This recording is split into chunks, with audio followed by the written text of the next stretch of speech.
À la sortie de cette conférence, je peux dire que je suis satisfaite parce qu'il y a beaucoup de choses que je ne connaissais pas.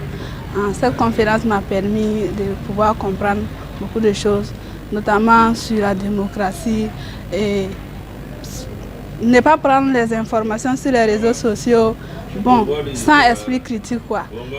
Aller à la source pour vraiment vérifier la véracité des infos. En tout cas, ce que ça va changer dans mon comportement là, est que, prenons l'exemple du droit de l'homme. En tout cas, pour moi,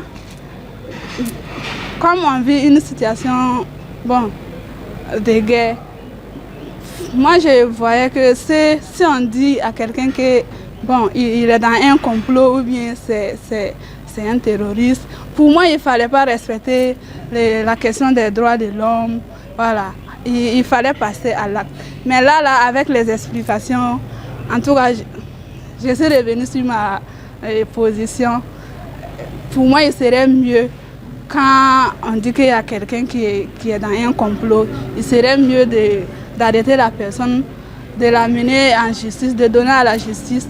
Lui, il va faire, la justice va faire son travail. Au lieu de passer à l'acte de l'exécuter, c'est pas bon. Ces gens d'actes-là c'est ça même qui nourrit le terrorisme en fait.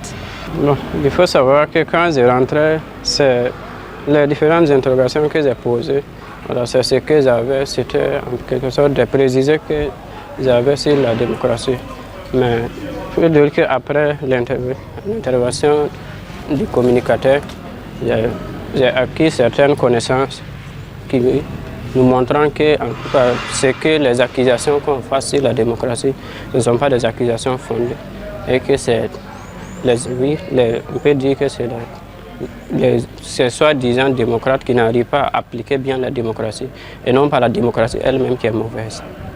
C'est ce que j'ai pu retenir à la fin de cette conférence.